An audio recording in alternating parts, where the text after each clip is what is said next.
Alam na po natin na ang universe ay gawa po sa matter. Lahat po ng makikita natin dito sa Earth, tulad ng mga bagay na may buhay o living things gaya ng puno, mga hayop, at microorganisms, gawa po yan sa matter. Gayun din po sa mga bagay na walang buhay o non-living things tulad ng mga bundok, lupa, tubig, at yung hangin na kahit hindi natin nakikita, gawa rin po sa matter. Lahat po ng bagay dito sa Earth gawa sa matter. Alam niyo po ba na ang hangin na hinihinga natin ay binubuo ng napakaraming particles na patuloy gumagalaw? Bakit kayo gumagalaw itong mga particles na to? Hmm, para mas masagot natin yan, balikan po natin ang konsepto ng particle theory of matter. Sa video na ito, ipaliliwanag ko kung ano ang particle theory of matter at kung paano ito connected sa states of matter na alam na natin. Kaya maghanda, makinig, at patuloy na mag-agam-agam para matuto sa agham. Ang particle theory of matter ay isang fundamental theory sa science. It states that all matter is made up of tiny, constantly moving particles, and the way these particles interact determine the state and behavior of matter. Binubuo ng limang principles ang particle theory of matter na iisa-isayin po natin sa video na ito. Principle number 1. Matter is made up of tiny particles. Yes, gaano man po kalaki ang isang matter or kaliit, lahat po ng matter ay gawa sa maliliit na particles. Gaya na makikita niyo sa ating illustration, ang water at ang honey, gawa po yan sa maliliit na particles. Ang particles po ay makaklasify po natin into three. Iyan po ay mga atoms, molecules, at ions. Lahat po yan ay uri ng particles. Pero ano po ba ang pagkakaiba nila? Ang atoms, sila po ang pinakasimpleng unit ng particles. Kadalasan, isa lang po ang atom. At hindi na po natin kayang sirain pa ang atom nang hindi po nawawala ang chemical identity. Ito po ang particles sa mga elements. Sa kabilang banda, ang molecules naman ay ang mga atoms na nagsama-sama forming as one unit. And these are the particles of the compounds na nabubuo dahil sa chemical bonding. At ang huli, ions, ito naman po ang mga atoms or molecules na may daladalang charges either positive or negative. Principle number 2. Particles are in constant, random motion. Yes, ang mga particles po ng isang matter ay gumagalaw po yan constantly. At ang movement po ng mga particles po nila ay dire-diretso. Although dire-diretso po, random po ang motion niyan kasi kapag bumangga po yan sa kapwa niya particles or sa surface ng kanyang container, magbabago po ang direction nito. Halimbawa, itong particle na ito, gagalaw po yan sa ganitong direction at pag tumama po sa surface niya, mag-iiba na po ang kanyang direction. Principle number 3. There are attractive forces between the particles. Aside po sa gumagalaw ang mga particles ng isang matter, nag-attract or naghahatakan din po ang mga particles na to. Pwedeng malakas ang paghatak, pwede pong mahina. Nakadepende po ang lakas ng attractive force sa type of matter. Gayun din po sa amount of energy na present sa isang matter. Dahil kapag mataas po ang energy ng isang matter, mababa or mahina po ang attractive forces. At kapag mababa naman po ang energy, malakas po ang attractive forces. Tatandaan po natin na kapag mas malakas ang attractive forces sa pagitan ng mga particles, mas maghahatakan po yan, kaya po mas magiging magkakalapit ang mga particles. At kapag mas mahina naman po ang mga attractive forces, mas hindi po yan maghahatakan, kaya ang mangyayari, magiging magkakalayo po yung mga particles natin. At dahil napag-usapan na po natin ang layo at lapit, punta po tayo sa next principle. Dahil connected po yan sa layo at lapit. Principle number 4, particles have spaces between them. Gaano man po kalayo o kalapit ang mga particles, meron po yung mga space sa pagitan nila. Nabubuo ang mga spaces na to dahil po sa motion nila at yung mga attractive forces na meron sila. Although spaces po yan, mahalaga po maintindihan natin ang spaces sa pagitan ng mga particles dahil ito po ang magdedetermine ng kanilang mga properties gaya ng shape, volume, and even compressibility. And last principle, principle number 5, temperature affects particles' motion. Kung nakikita niyo po rito sa ating animation, kapag mababa ang temperature, mababa ang energy. At kapag mababa ang energy, remember, malakas ang attractive forces. And because of that, mas nagahatakan yung particles kaya mas magiging maliit ang spaces between them.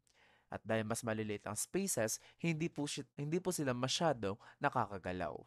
Unlike kapag mataas ang temperature, mataas ang energy, mahina ang attractive forces, kaya magiging magkakalayo po yung mga particles natin and they tend to move freely.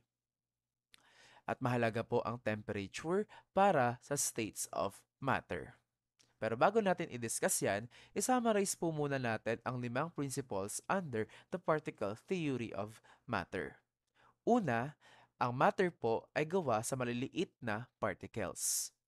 At ang mga particles po na ito ay gumagalaw constantly. At kahit gumagalaw po yan, they have attractive forces between them.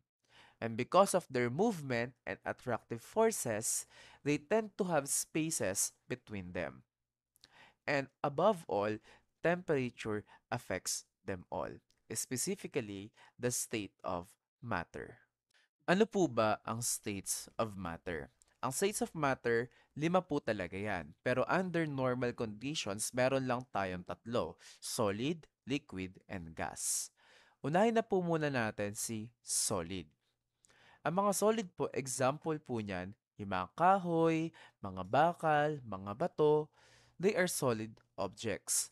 At kapag titignan po natin ang particles ng solid objects, makikita po natin na magkakalapit po sila. At dahil magkakalapit po sila, anong meron sa attractive forces niya? Malakas. At dahil malakas po ang attractive forces niyan, hindi po sila masyadong makakagalaw. What happened is that they only vibrate in one place.